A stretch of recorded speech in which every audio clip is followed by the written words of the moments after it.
Monday morning, over the Julian Alps, an unarmed American transport plane went down in flames. All 5 Army men aboard were lost. It was the second such plane in 10 days. By Wednesday, Washington had given Belgrade 48 hours to answer for it, or face the brand new Security Council of the United Nations. 48 hours on a government's own word is not a figure of speech. It is a clock. Stay with us tonight. Before the hour's out, you'll hear what those 48 hours bought, and who came home because of them. Good evening, neighbors. Sunday, August the 25th. The katydids are going strong out past the fairground, and the corn's about as tall as it gets before it starts to turn. It's the kind of evening that still feels like summer and knows better than to say so out loud. There's a little more supper table talk than usual tonight, too, the sort that starts with the price of chops and ends up clear over in the Balkans. Tonight, the weak Belgrade answered Washington's clock, the meat counter's long-awaited verdict, a fastball the Army itself decided to measure, and word from the fairgrounds after 5 dark summers. We'll get to all of it. Let's start where the week started. We start with a story we've been carrying since it was only a protest, not yet a crisis. 10 days ago, Yugoslav forces held an American transport crew after forcing their plane down near Ljubljana. This week it went a great deal further. Monday morning, a second unarmed transport, flying the regular run between Vienna and Udine, radioed that it was under machine gun fire. Then it went silent. Yugoslav fighters had shot it down over the Julian Alps. All 5 Army men aboard were killed. For 2 days, the plane was simply listed as missing. Yugoslav Army headquarters said 2 men who parachuted could not be found. Tuesday, Acting Secretary of State Dean Acheson met the press and called it, in his own words, an outrageous performance. He grounded every American flight over Yugoslav territory that same morning, and a formal note went into the Yugoslav Foreign Office in Belgrade.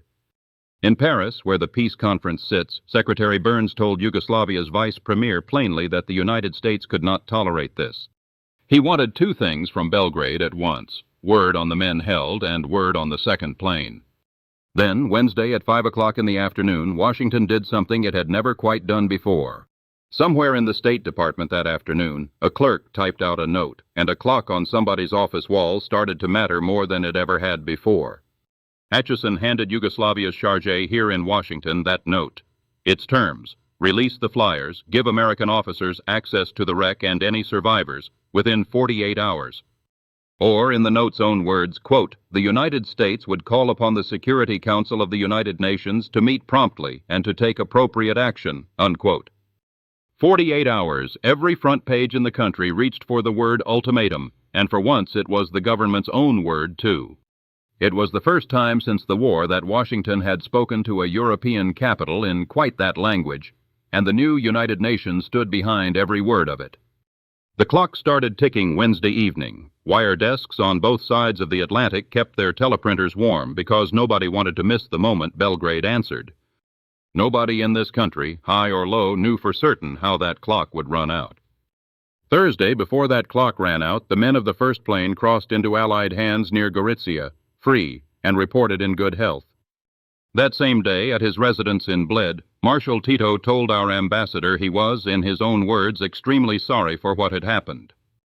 Tito called the shooting frontier defense, not policy, and gave his word it would not happen again. He let our ambassador visit the crash site himself. Friday, Belgrade's formal written reply arrived. It called our note's contents irrelevant since the flyers were already free, even as Belgrade radio complained that Tito had refused to accept any ultimatum at all. You can read it either way you like. The men are free, and the deadline was met.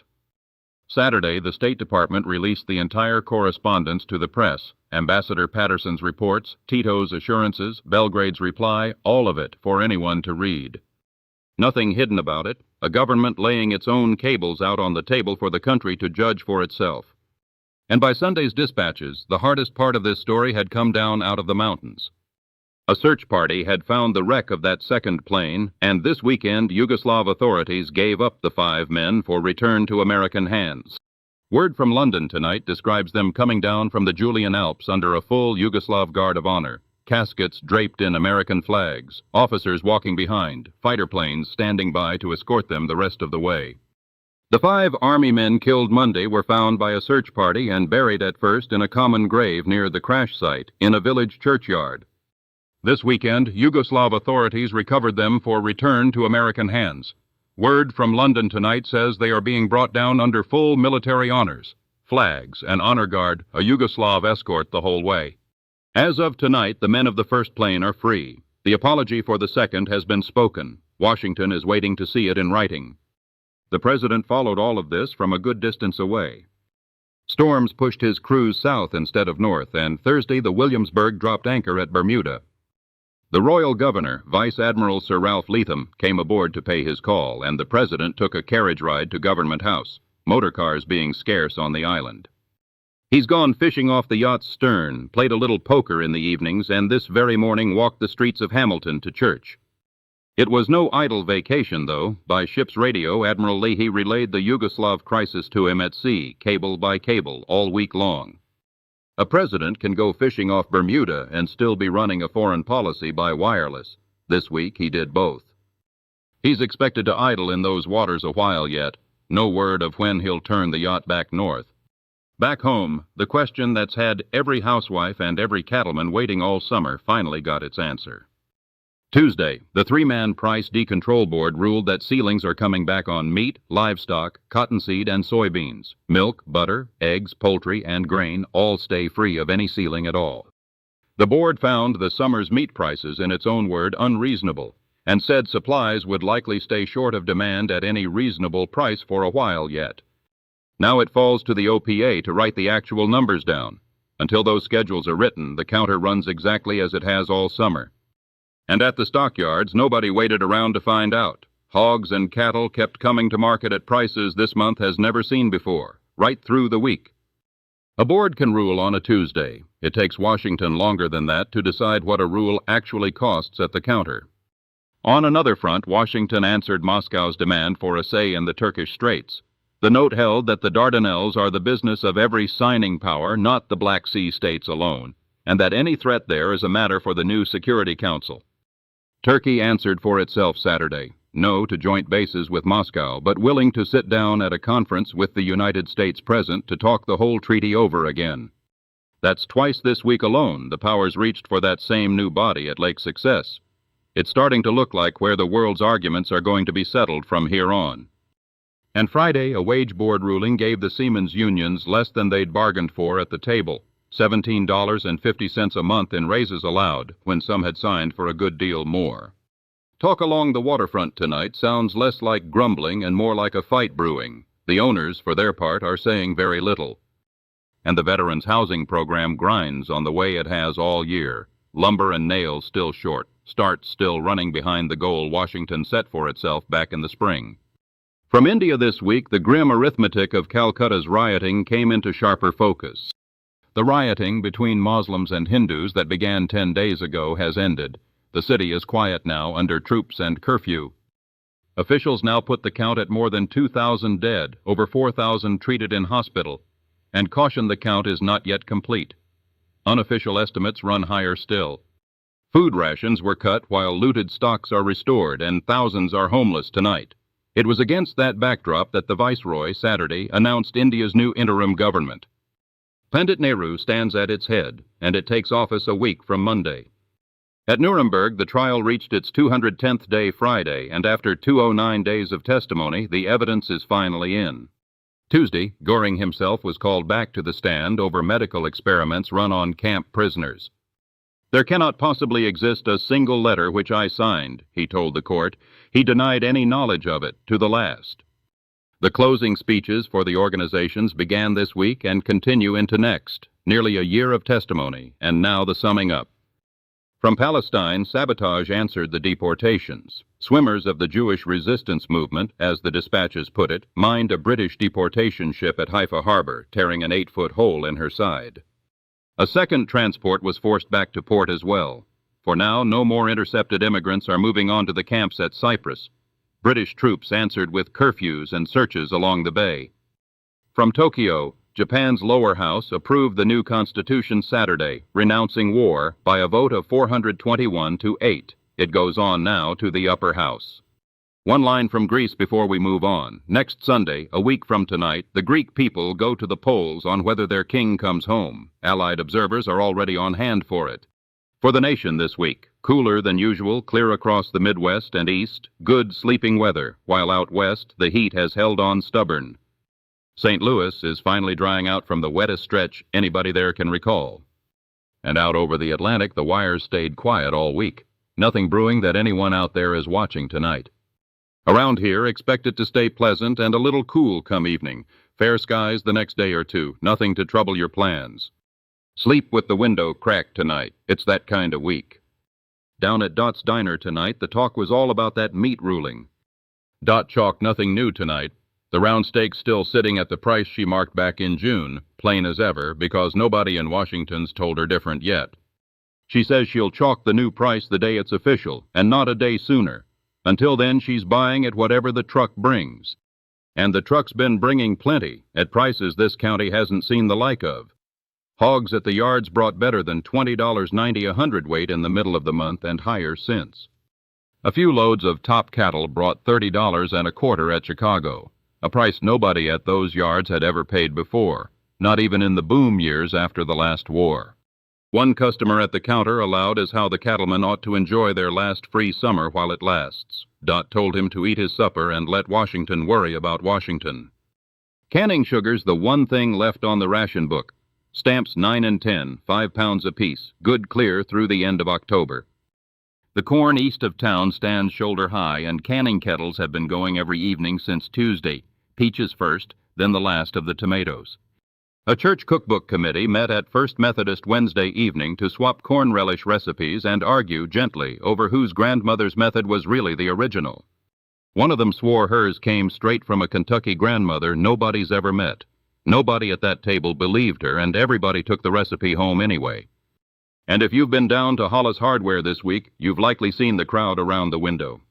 Earl's got a Bendix automatic washer running right there behind the glass. The first one anybody in this county's laid eyes on, tumbling away all by itself. There's a sign-up sheet on the counter already half full. Earl says the machine itself won't be for sale for weeks yet, but the list sure is growing. It does the wash while the lady of the house goes shopping, or so the salesman tells it. Half the wives in town are ready to believe him. One young mother told Earl straight out she didn't care what it cost when it finally came in. She'd already started saving from the egg money. Earl says he's never sold a thing off a sign-up sheet before it even arrived. He allows it might be the strangest bit of business he's done all year. And over at the Five and Dime, a fountain girl told me the bubblegum came in Thursday and was gone by noon. Same as it's gone every time this whole year. In the National League, the pennant race did something it hasn't done all summer. It went dead even. Brooklyn came into the week 2 games up on St. Louis. Both clubs traded wins right down the line, day after day, neither giving an inch. By Thursday night, they were dead level, and both clubs simply kept winning through the weekend. Then Sunday, at last, the two clubs met head-to-head at Sportsman's Park. 33,634 fans packed into the heat to watch it settled. Brooklyn took the opener 3-2 in a tight, close-fought ball game from the first pitch. St. Louis answered in the nightcap and answered hard, 14-8, a slugging match called after 8 innings. When the dust settled Sunday evening, both clubs stood at 74 wins and 46 losses apiece, not one single game separating them in a season of 120 games played.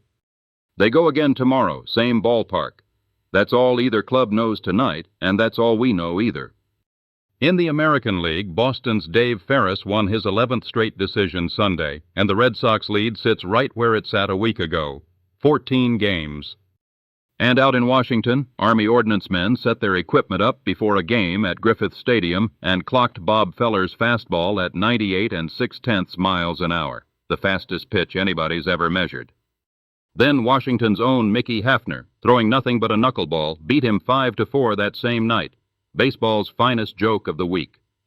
In golf, the year's last major comes down to 2 men at Portland today. Ben Hogan, the year's leading money winner, against Ed Oliver, who put out the defending champion Friday. 36 holes today out on the coast, and we simply don't know yet how it comes out. We'll have the winner for you next Sunday. And under the lights at the Legion Diamond most evenings this week, town ball went on the way it always does in late August. Kid brothers of boys who played before the war, a scorebook, a cornfield past the fence, and whoever's turn it is to bring the lemonade. It's Fair Week across a good stretch of the country, and after 5 dark summers, the Midway lights are burning again. Iowa's own state fair opened Wednesday for the first time since before the war. The grounds had gone to the Army all through the fighting, storage, and repair work where the Midway used to stand. This week the gates opened again, and the crowds came the way they always used to, through the same turnstiles, past the same gatekeeper's shed, into grounds that had waited 5 summers for them. Families packed the grounds for livestock judging, the machinery rose, the whole business back in business. In the 4-H barns, a boy who was in short pants the last time this fair opened stood by his own steer this week, waiting his turn in the ring.